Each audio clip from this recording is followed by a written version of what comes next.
Bismillahirrahmanirrahim. Assalamualaikum warahmatullahi wabarakatuh.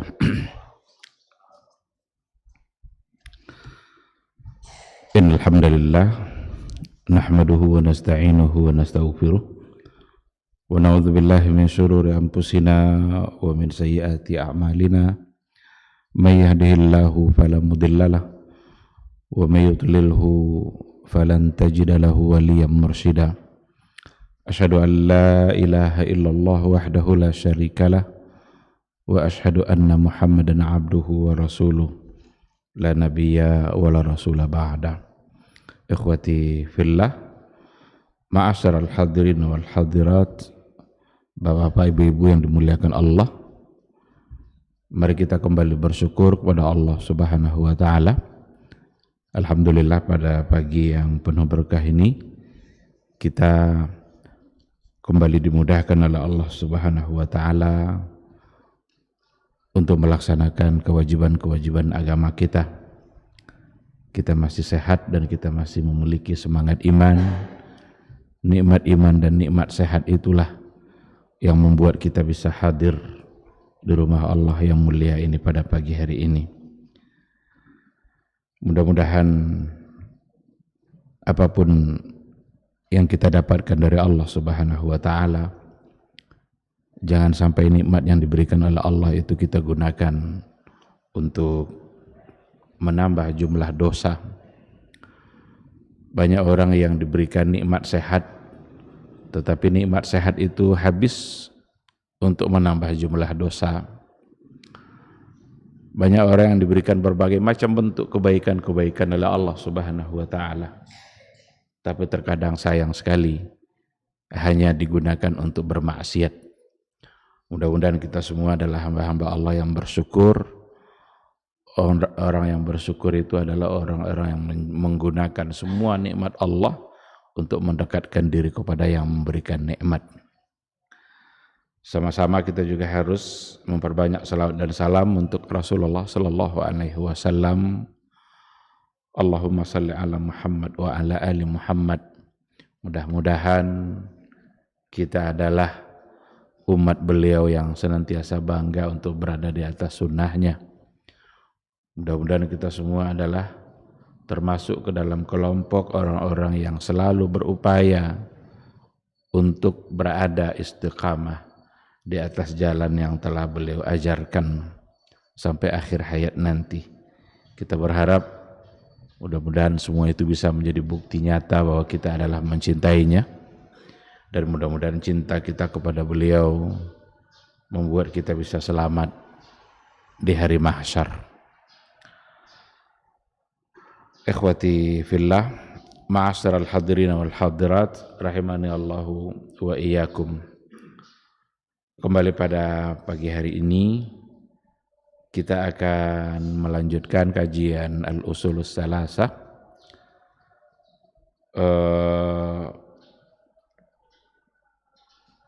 yang mana pembahasannya masih berkaitan dengan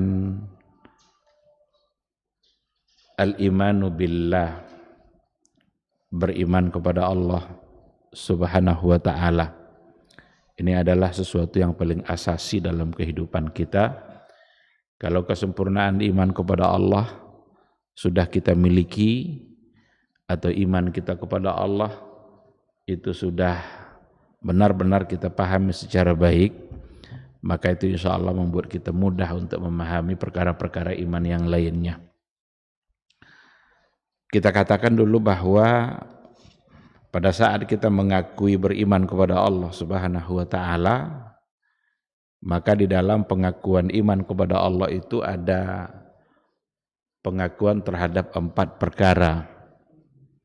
3 perkara sudah kita sampaikan dan akan kita coba lanjutkan penjelasannya. 4 perkara yang dimaksud itu adalah, kalau kita sudah mengakui beriman kepada Allah, berarti yang pertama sekali kita harus percaya dan beriman akan adanya Allah. Dan yang kedua, kalau seandainya kita sudah benar-benar berkata iman kita kita mengatakan bahwa kita beriman kepada Allah, maka berarti itu artinya kita percaya kepada rububiyahnya Allah Subhanahu wa taala. Sedangkan pada poin yang ketiga, beriman kepada Allah itu artinya adalah kita beriman kepada uluhiyahnya Allah. Sedangkan yang keempat adalah ketika kita berkata beriman kepada Allah, maka berarti kita mesti beriman kepada al-asma was sifat, kepada nama-nama dan sifat-sifat yang dimiliki oleh Allah Subhanahu wa taala yang disampaikan oleh Allah di dalam Al-Qur'annya atau disampaikan oleh Rasulullah sallallahu alaihi wasallam di dalam hadis-hadisnya. 1, 2 dan 3 itu kita sudah berikan penjelasannya. Hanya saja di pagi ini saya ingin menambah penjelasan yang berkaitan dengan al-imanu bil uluhiyah. Beriman dan percaya kepada uluhiyah, tauhid uluhiyah. Para ulama juga membahasakan tauhid uluhiyah ini dengan tauhidul ibadah. Tauhidul uluhiyah ketika dibahasakan dan bahasa yang lain tauhidul ibadah, maka artinya adalah ifradullahi ta'ala fil ibadah fi jami'i anwa'iha. Bagaimana kita senantiasa mengesahkan Allah di dalam semua ibadah kita, di dalam semua jenis ibadah yang kita lakukan, apapun itu ibadahnya. Maka kita harus mengesahkan Allah dan harus tujuan kita hanyalah untuk Allah Subhanahu wa ta'ala. Ifradullah fil ibadah. Dan tauhidul uluhiyah seperti ini punya kedudukan yang sangat tinggi. Ini akan kita coba insya Allah berikan penjelasannya, bagaimana para ulama memberikan penjelasan tentang manzilatu tauhidul uluhiyah, kedudukan tauhid uluhiyah. Karena ini adalah tauhid yang paling menentukan, seperti yang juga sudah pernah kita berikan penjelasannya, yang akan membedakan umat Islam nanti dengan yang selain Islam itu ada pada tauhidul uluhiyah, bukan pada tauhid rububiyah. Kalau kita masih ingat dulu kita katakan bahwa tauhidur rububiyah, bagaimana kita mengesahkan Allah, meyakini bahwa Allah itu satu dalam rububiyah. Dia sebagai khalik. Rububiyah itu ketika kita wajib meyakini perbuatan-perbuatan yang hanya bisa dilakukan oleh Allah Subhanahu wa taala. Seperti Dia yang menciptakan, Dia yang mengatur alam, Dia yang memberikan rezeki, Dia yang mengatur, itu adalah bagian dari rububiyah. Orang-orang Nasrani, orang-orang Yahudi, orang-orang jahiliyah pada masa dahulu, ketika ditanya siapakah yang menciptakan langit dan bumi ini, man khalaqas samawati wal ard la yaqulunna Allah, mereka mengatakan bahwa yang menciptakannya adalah Allah Subhanahu wa ta'ala. Dan itu artinya mereka meyakini bahwa yang menciptakan adalah Allah. Tetapi keyakinan semata-mata meyakini bahwa Allah sebagai khalik saja ternyata belum bisa membuat mereka disebut sebagai seorang muslim. Oleh karena itu, yang akan membedakan nanti antara umat Islam, antara yang muslim dengan yang bukan muslim, itu sesungguhnya ada pada tauhidul uluhiyah, tauhidul ibadah. Ketika mereka mengesahkan Allah Subhanahu wa ta'ala dalam ibadahnya, ketika mereka melakukan kebaikan-kebaikan ibadah apapun, di mana tujuannya adalah untuk Allah Subhanahu wa ta'ala. Mereka sujud, sujudnya hanyalah untuk Allah. Mereka menyembelih, menyembelihnya hanyalah untuk Allah. Menyembelih tidak boleh dilakukan kecuali hanya atas nama Allah Subhanahu wa taala. Oleh karena itulah dalam sembelihan itu kita mengucapkan bismillahi Allahu akbar. Bismillahi Allahu akbar. Karena kalau tidak nanti berarti dia masuk ke dalam salah satu dari yang diharamkan oleh Allah Subhanahu wa taala. Hurrimat alaikumul maitatu waddamu wa lahmul khinzir wa ma uhilla bihi li ghairillah. Jadi salah satu dari yang diharamkan itu adalah hewan-hewan yang ketika dia disembelih, disembelihnya bukan tujuannya untuk Allah Subhanahu wa taala. Maka az-zabhu itu adalah ibadah, dan ibadah mestilah lillah. Dan ini masuk dalam kelompok tauhid al-uluhiyah. Oleh karena itu, kedudukan tauhid uluhiyah itu sangat menentukan dalam kehidupan seorang muslim. Disinilah nanti perkara-perkara akan bermunculan, akan masalah-masalah akan timbul ketika kita tidak lagi memberikan ibadah kita hanya semata-mata untuk Allah Subhanahu wa taala. Ketika ada orang melakukan sujudnya tidak lagi kepada Allah. Ketika orang melakukan tawaf, tawafnya tidak lagi untuk Allah sesuai dengan yang disyariatkan, berarti mereka melakukan ibadah di mana ibadahnya tujuannya bukan untuk Allah, berarti salah dari sisi uluhiyah. Mari kita lihat beberapa poin yang berkaitan dengan manzilatu tauhidul uluhiyah. Kedudukan tauhid uluhiyah. Yang pertama adalah bahwa tauhid uluhiyah itu tahqiqun lisyahadatain. Tahqiqun lisyahadatain.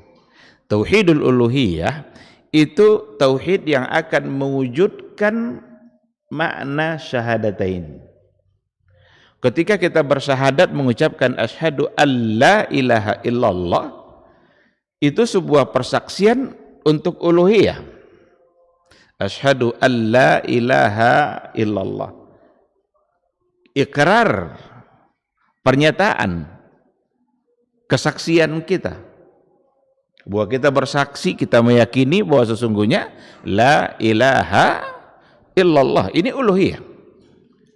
Ilah itu kalau diberikan penafsirannya oleh para ulama, la ilaha artinya adalah ma'bud bihaq, muta' bihaq, yang disembah dengan benar, yang hak, yang pantas untuk ditaati secara hak dan benar.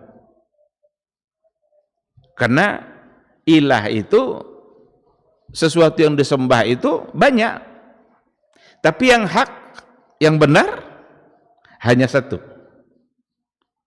Kalau kita baca sejarah perjalanan dan perkembangan umat-umat beragama terdahulu, mulai dari dulu, itu macam-macam yang mereka sembah. Itu menunjukkan bahwa sesembahan itu banyak. Maka tidak boleh diartikan tidak ada sesembahan. Tidak cukup diartikan seperti itu. Tidak ada sesembahan yang hak. Tidak ada yang pantas disembah yang hak. Karena sesembahan itu di dunia ini sangat banyak sekali.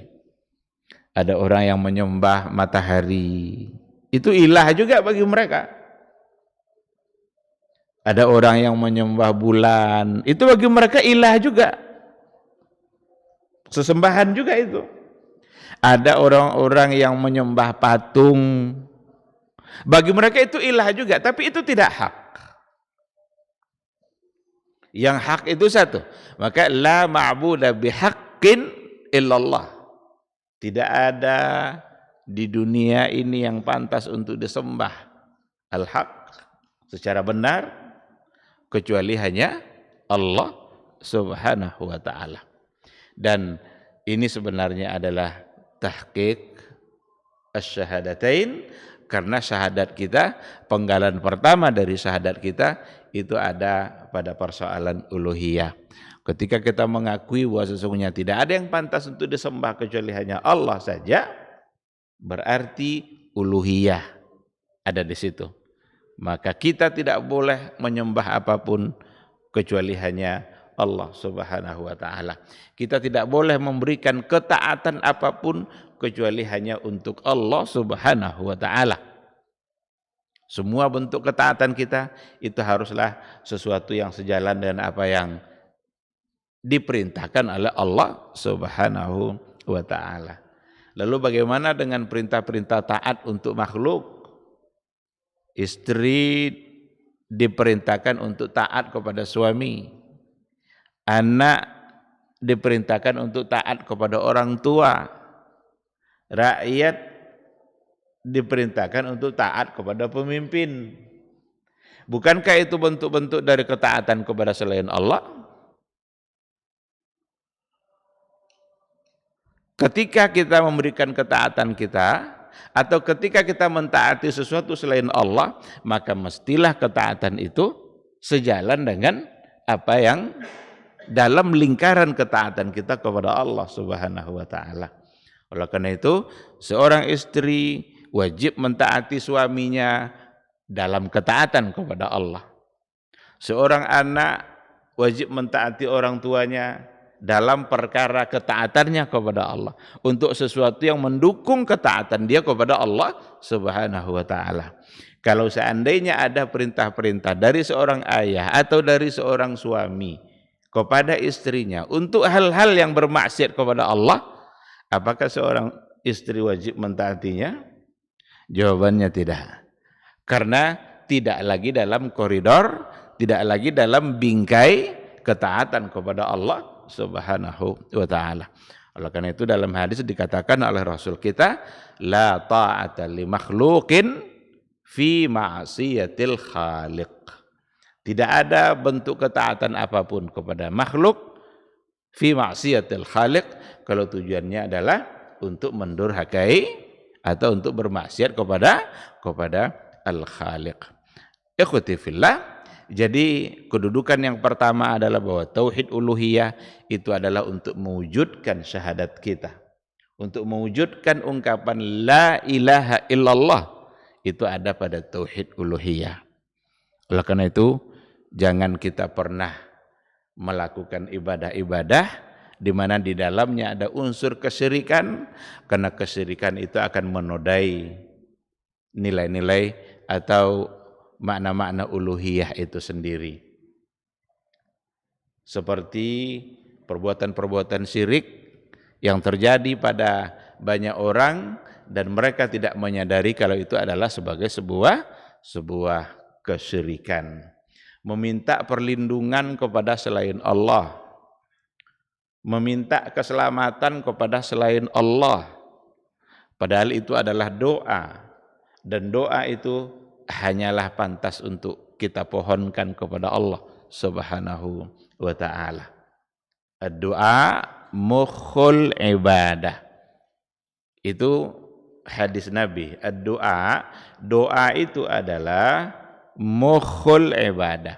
Intisari dari ibadah kita itu ada pada doa. Maka kita tidak boleh menyampaikan doa permintaan kita kecuali hanya kepada Allah Subhanahu wa taala.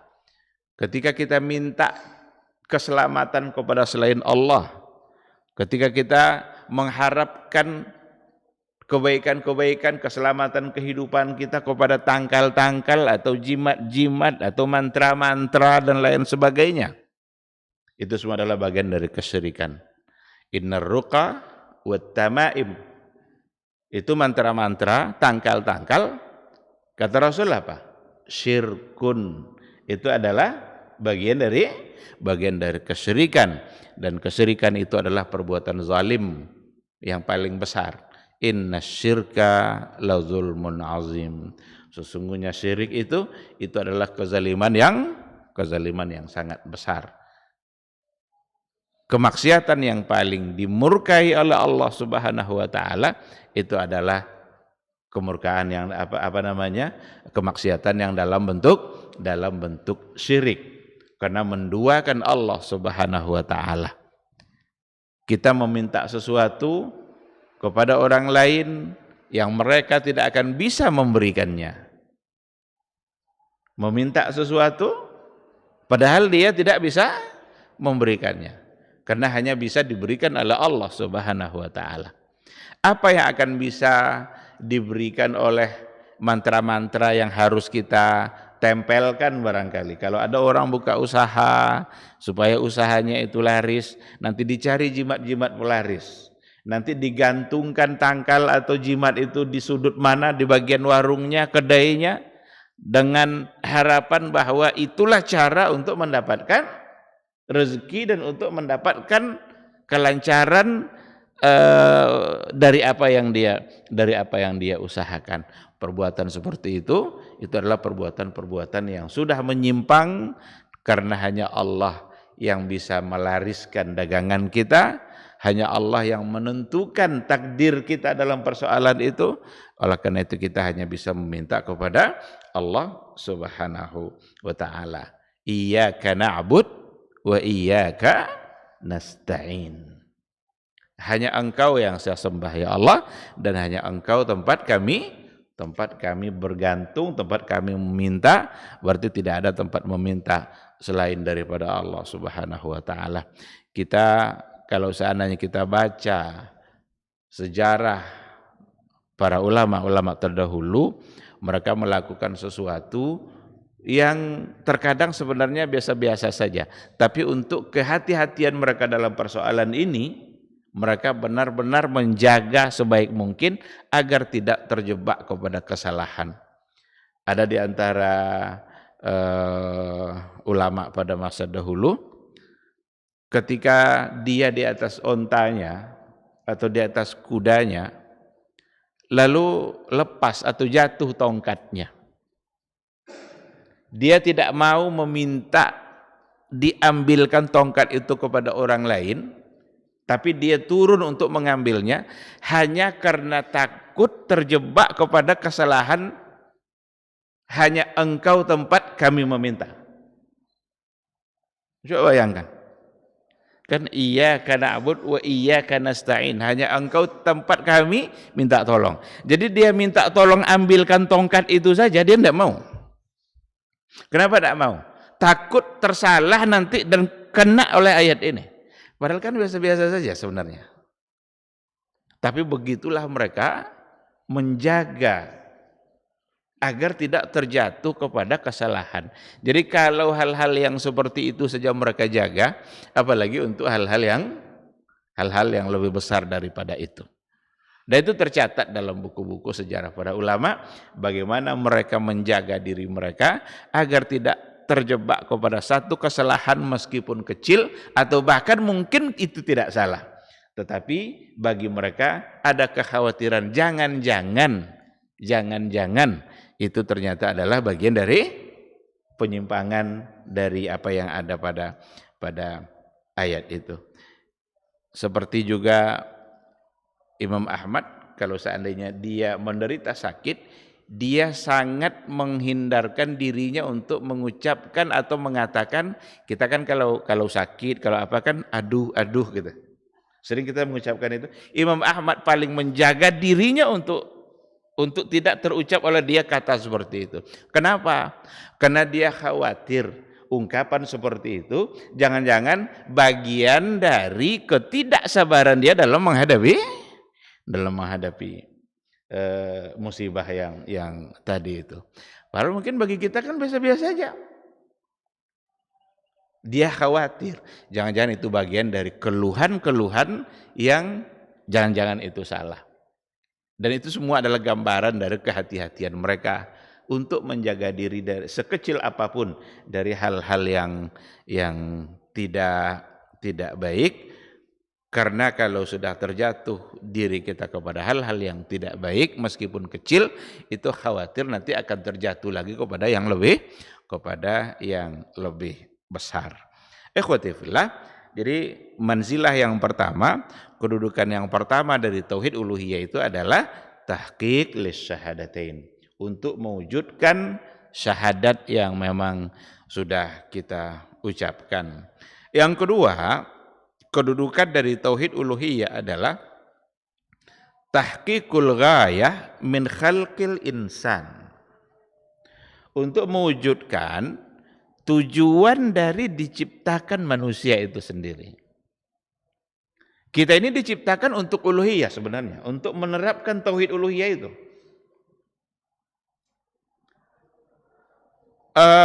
Ketika dikatakan wa ma khalaqtul jinna wal insa illa liya'budun, tidaklah kami ciptakan jin dan manusia itu illa, kecuali liya'budun. Apa makna liya'budun? Para ulama memaknai atau menafsirkan kata liya'budun itu adalah liyuwahhidun. Tidaklah kami ciptakan, baik itu golongan jin maupun golongan manusia. Untuk apa mereka diciptakan? Supaya mereka menyembah dan mentauhidkan Allah Subhanahu wa taala. Liya'budun liyuwahhidun. Supaya mereka beribadah. Jadi tujuan kita diciptakan oleh Allah untuk beribadah. Dan ibadah kita itu mestilah dalam rangka mengesahkan atau mentauhidkan Allah. Maka ketika kita diberikan kehidupan oleh Allah Subhanahu wa taala, lalu Allah buatkan aturan-aturan dalam kehidupan kita. Mentaati semua aturan yang telah ditetapkan oleh Allah dan Rasul-Nya itu sesungguhnya adalah ibadah kita kepada Allah.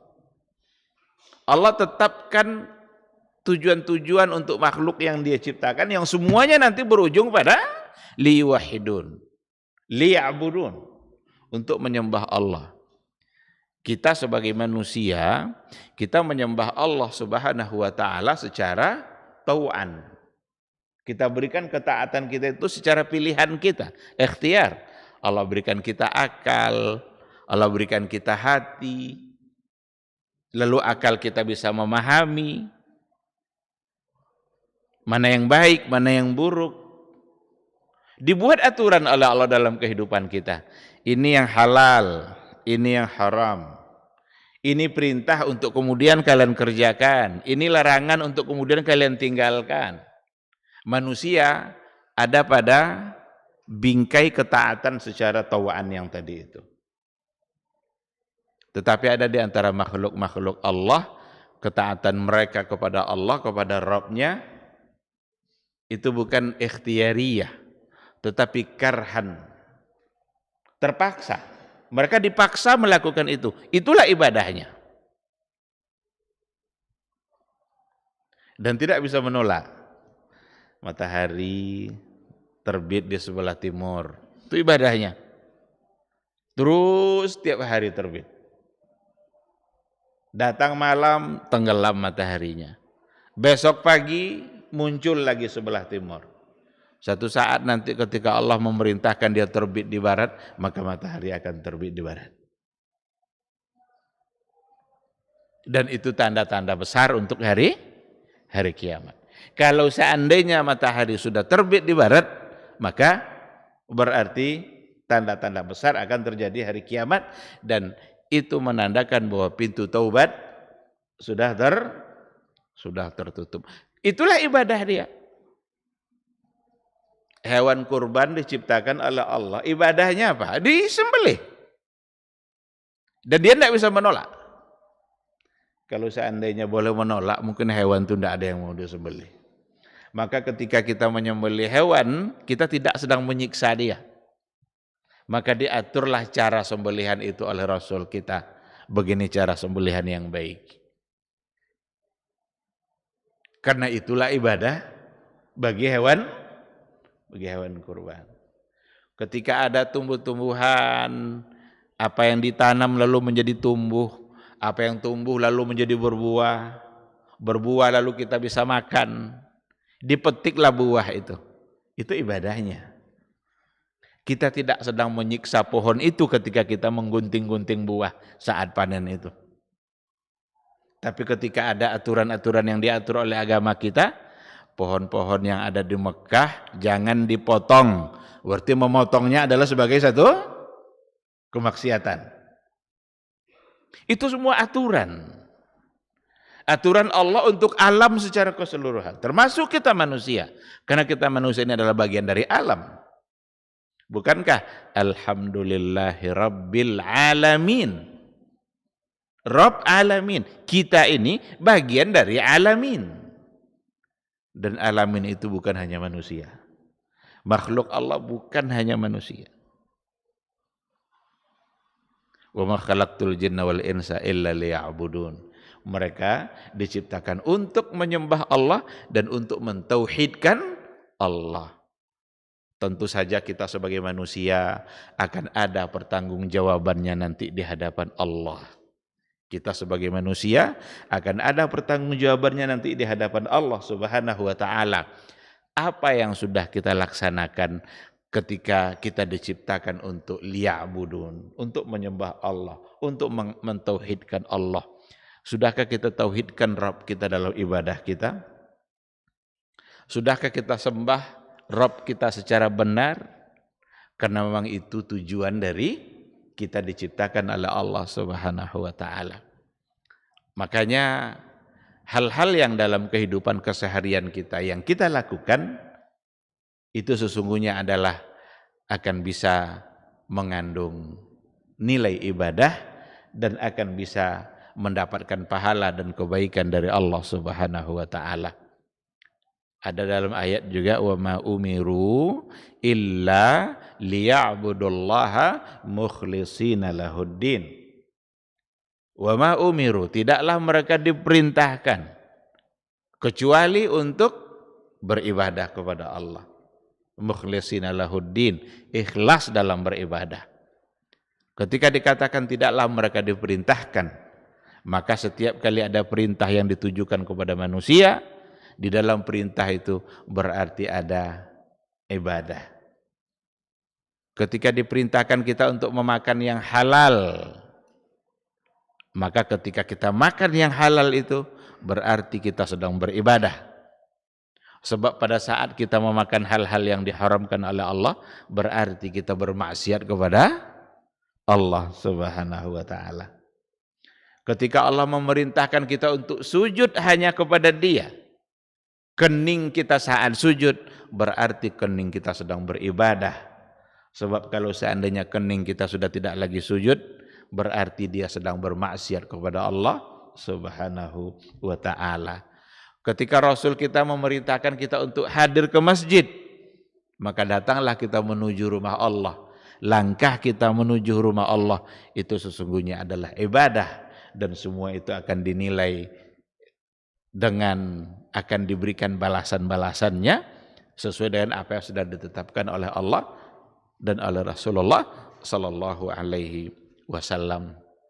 Oleh karena itu, ikhwati fillah, tauhid uluhiyah itu sesungguhnya adalah untuk mewujudkan tujuan kenapa kita diciptakan oleh Allah. Kenapa manusia ini diciptakan oleh Allah Subhanahu wa taala. Maka jangan sampai salah. Kalau kita sudah salah pada uluhiyah kita, berarti kita sudah melakukan penyimpangan dari tujuan sebenarnya kita diciptakan oleh Allah Subhanahu wa taala itu. Sedangkan pada poin yang ketiga dikatakan bahwa jami'ur rusul da'au ila tauhidillah wa ikhlasil ibadati lahu. Semua rasul, nabi dan rasul secara keseluruhan, semua mereka mengajak ila tauhidillah, mengajak kepada tauhid, mengesahkan Allah, wa ikhlasul ibadah lahu, dan mengajak kepada mengikhlaskan ibadah yang hanya untuk Allah. Oleh karena itu, tauhidul uluhiyah itu dakwah semua nabi dari dulu. Dari awal sampai nabi yang terakhir. Ajakan mereka adalah pada tauhid uluhiyah. Itu yang asasi. Oleh karena itu, ketika ada orang-orang yang tidak mau menerima pembagian tauhid yang tiga ini, yang salah satunya adalah uluhiyah, dianggap pula nanti pembagian yang tiga itu pembagian yang menyimpang, yang sama dengan trinitas. Karena ada orang-orang sekarang yang mengatakan seperti itu. Katanya itu tauhid yang tidak benar. Itu tauhid yang tidak ada landasannya. Dianggap sebagai tauhid yang tidak punya dasar. Padahal tauhid uluhiyah sebagai sebuah tauhid itu adalah dakwah, ajakan yang datang dari semua nabi dan rasul yang ada. Semua mereka mengajak kepada U'budullah alladzi la ilaha ghairu. Sembahlah oleh kalian Allah saja, di mana tidak ada yang pantas untuk disembah selain daripada Dia. Ini pesan semua nabi. Nabi Hud diutus kepada kaum 'Ad. Ini pesan dia. Wa ila 'adin akhahum Hud.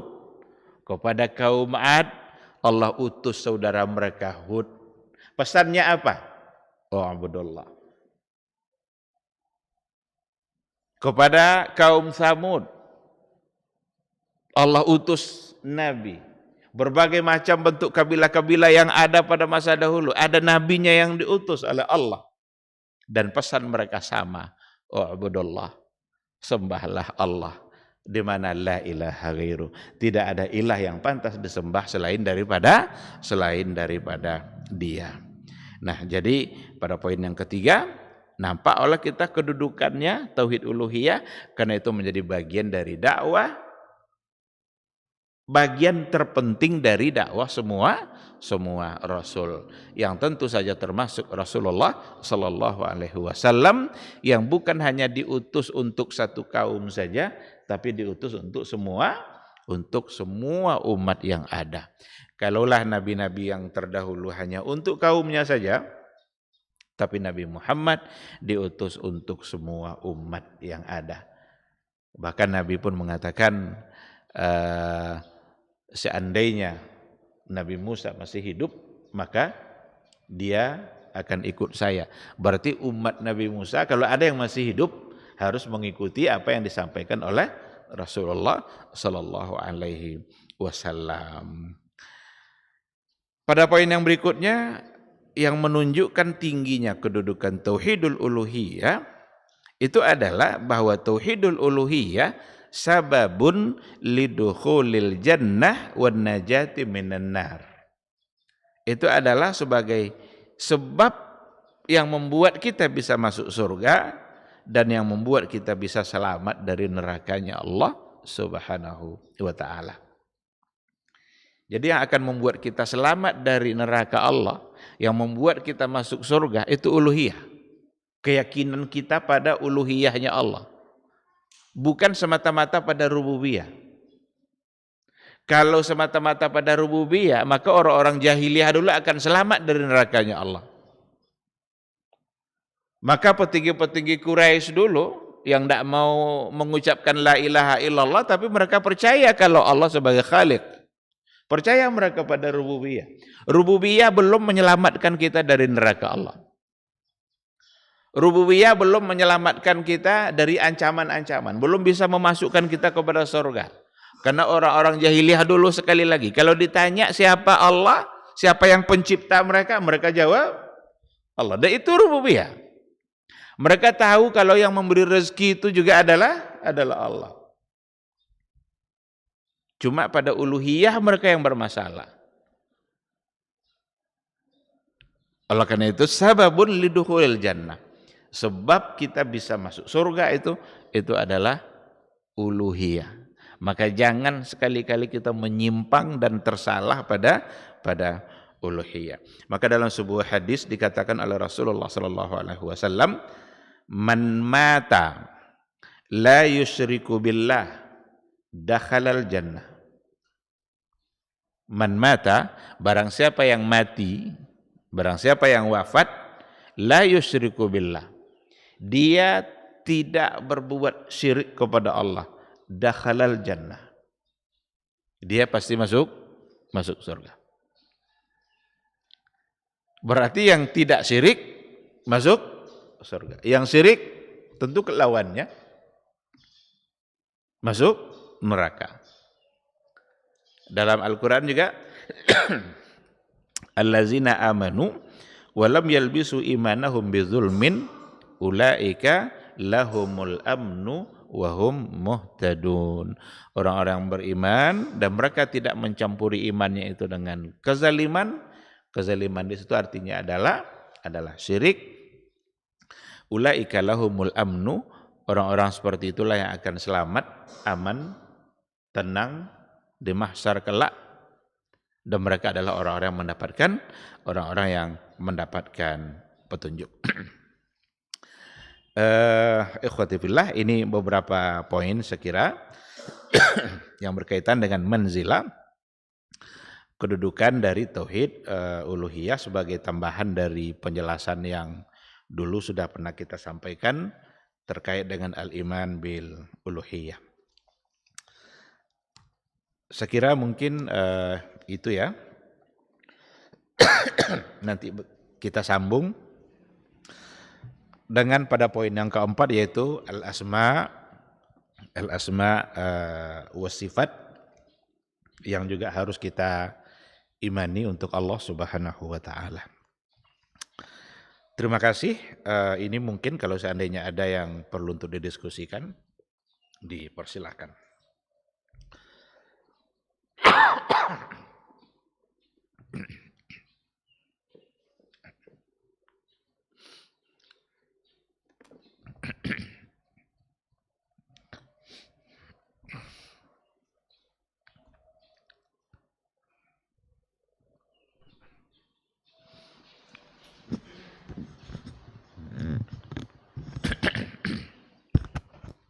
Assalamualaikum warahmatullahi wabarakatuh. Assalamualaikum warahmatullahi wabarakatuh. Di sini kami ingin bertanya, Ustaz, di luar tema tentang safar. Ini kan safar. Kita kan pulang kampung. Sampai di kampung tuh berapa lama waktu kita tuh termasuk terhitung safar gitu. Seandainya kayak contohnya lebaran lah, habis lebaran. Iya. Berapa lamanya kita dihitung tuh safar situ gitu, atau selama di kampung tuh, atau 2 hari 1 hari gitu saya menginap di kampung tuh. Iya. Kalau kita safar menuju satu tempat untuk satu urusan, berapa lamakah kita kira-kira akan dianggap sebagai safar? Seperti kita pulang kampung, padahal itu adalah kampung kita sendiri. Apakah selama di sana kita akan ambil hukum safar?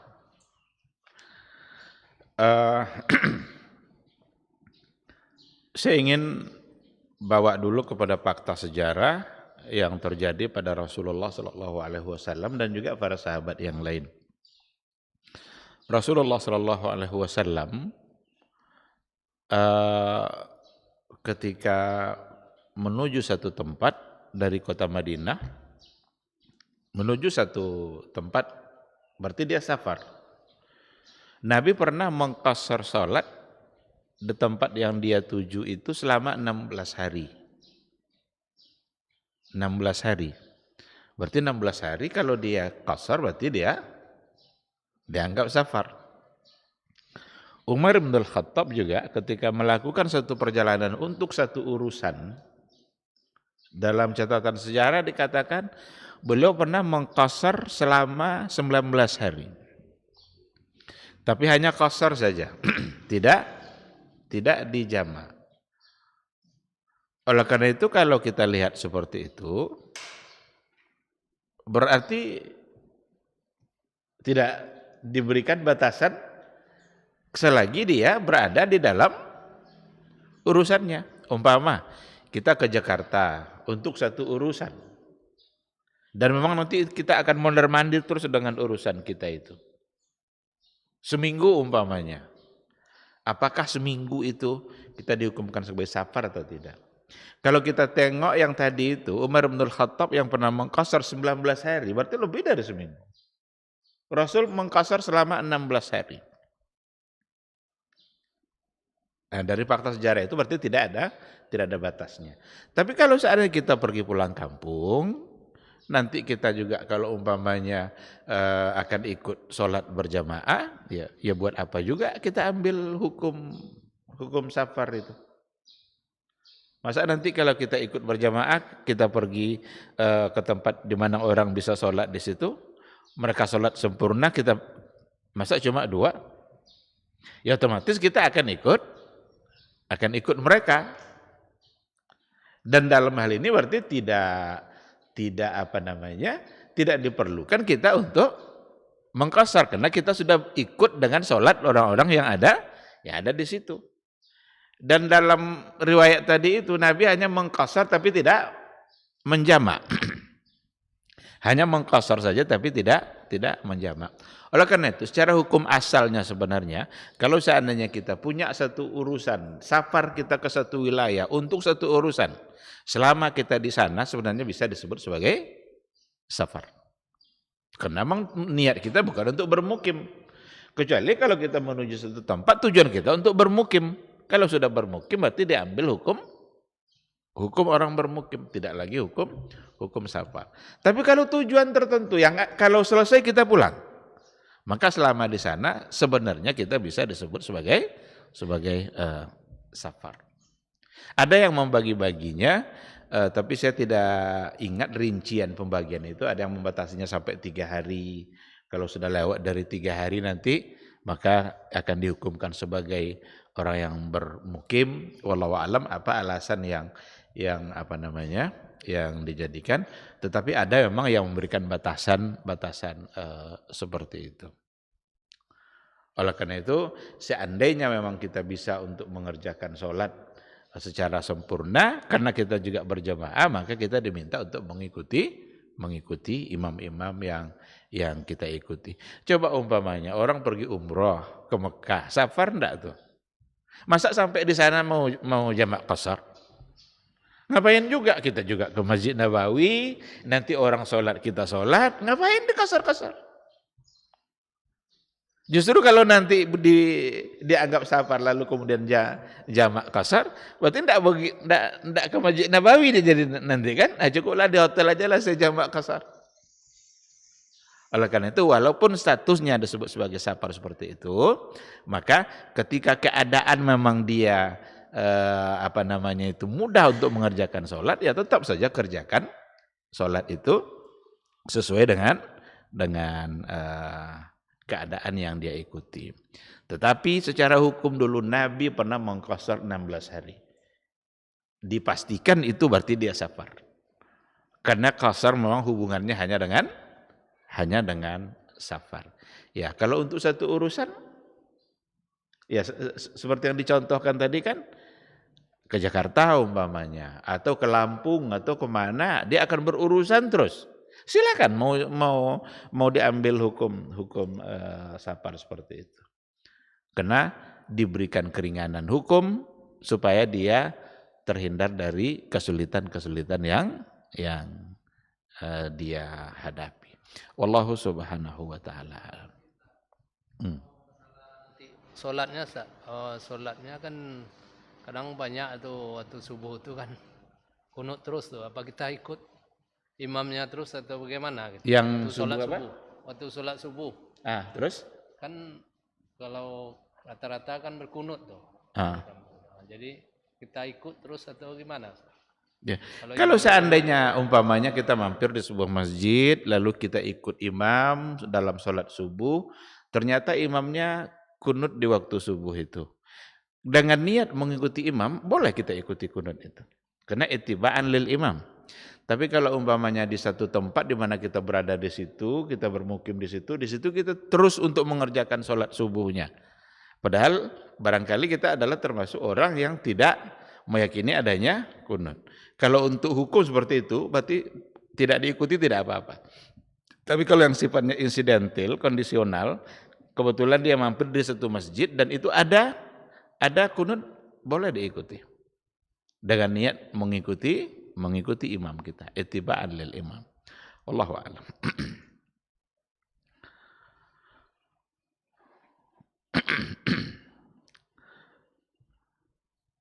Silakan kalau masih ada. Baik, kalau tidak ada, saya kira kita cukupkan sampai di sini. Mudah-mudahan apa yang kita bahas bisa kita pahami. Semoga Allah Subhanahu wa taala selalu membimbing kita untuk istiqamah dan mengokohkan tauhid uluhiyah kita sehingga kita tidak terjebak kepada kesyirikan dalam bentuk apapun. Ketahuilah bahwa syirik itu perbuatan yang paling dimurkai oleh Allah dan hindarkan diri kita dari sekecil apapun bentuk syirik yang dilarang itu. Terima kasih. Subhanakallahumma wa bihamdika asyhadu an la ilaha illa anta astaghfiruka wa atubu ilaik. Wassalamualaikum warahmatullahi wabarakatuh. Di para sahabat itu, kaum muslimin, yang terbayang bagi mereka itu adalah infak, yang terbayang bagi mereka adalah sebuah kebahagiaan, keselamatan di akhirat yang kekal dan abadi di sisi Allah tabaraka wa taala. Semua kita boleh klaim sekarang, kamu cinta Nabi, cinta Ustaz, cinta Nabi, cinta Ustaz, termasuk saya, cinta Nabi, cinta. Dapat tahunya besok di akhirat. Maka apa kata Nabi sallallahu alaihi wasallam? Amalur rajuli biyadihi. Penghasilan yang terbaik adalah pekerjaan yang dilakukan oleh seseorang dengan tangannya sendiri. Wa kullu bai'in mabrur, dan setiap jual beli yang mabrur. Ini aktivitas ini membantu saya di akhirat atau akan menyulitkan saya di akhirat? Kalau seandainya perbuatan itu ternyata akan menyulitkan kita di akhirat kelak, tinggalkan perbuatan itu.